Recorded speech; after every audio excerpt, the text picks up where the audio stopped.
สบายดีฝอเข้าใจคือเก่าพี่น้องมื้อนี้ก็บ่ได้หยังได้เมนูซุปหนอนมักเสวอผสมกันกับผักหลายสิ่งหลายอย่างอันนี้คือมะพริกมะเขือมีผักกาดหินมีผักบัวมีหอมป้อมมาแซ่บกับบ่ใจคือเก่าแหละโอ้พี่น้องทำแรกแหกมันฝากพี่ตอนน้องมีผักแล้วก็ยังสู้ผักก็ยังมีผักมากับอีกพี่น้องนี่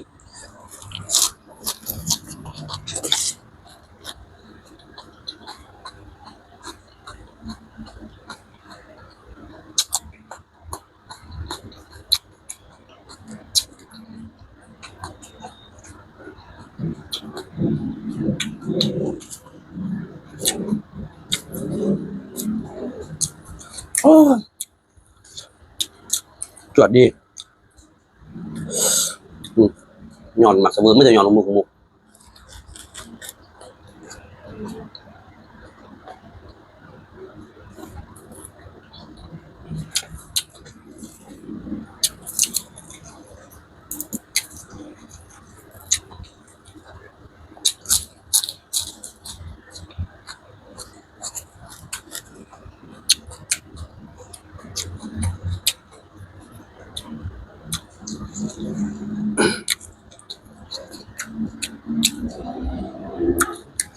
ซุปหน่อไม้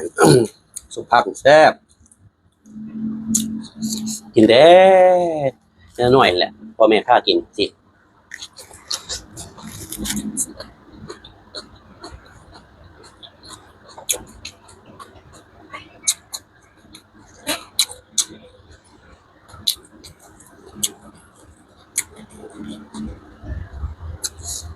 อาหารหลักๆอาหารประจำก็คือ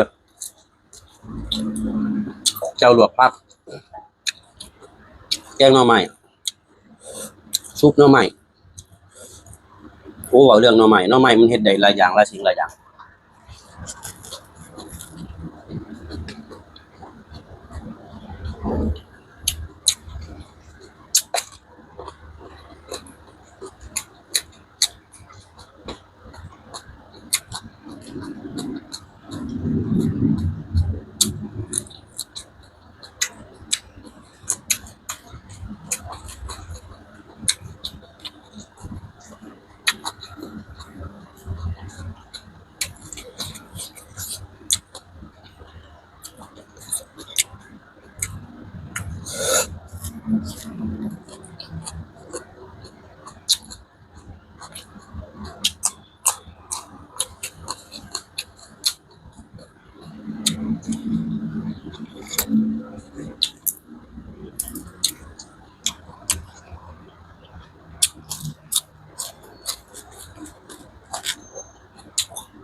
จังขยิกขยากว่ะ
สมกันกับแพลวก็ได้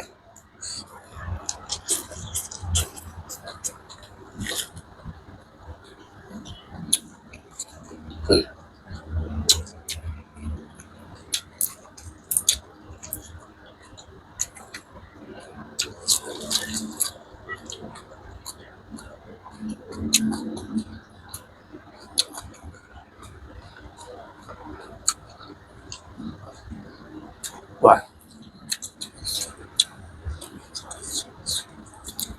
เผ็ดทั้งเผ็ดทั้งแซ่บโอ้เอ้า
ช่วงนี้อากาศมันร้อน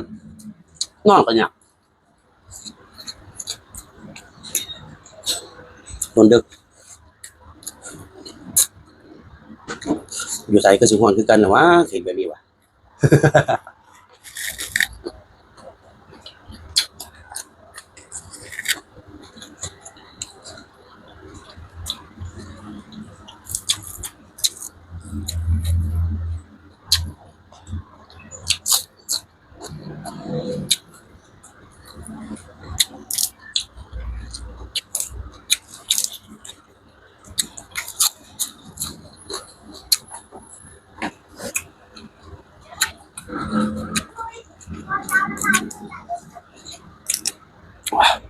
ว่าเป็ด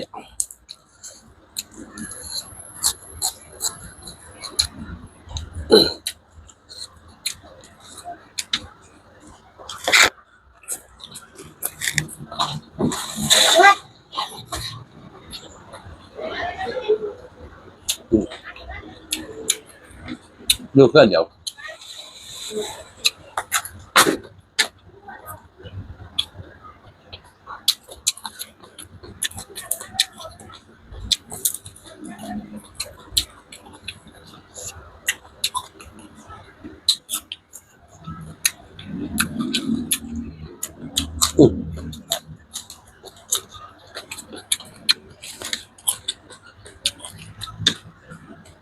เลยเดี๋ยว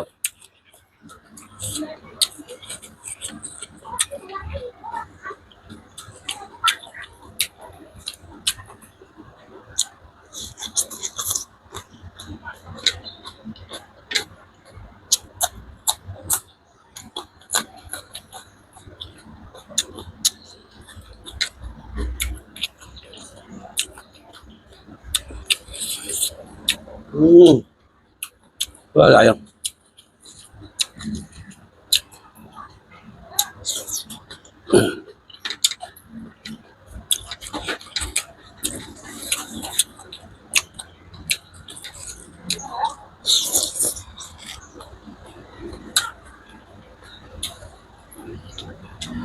เ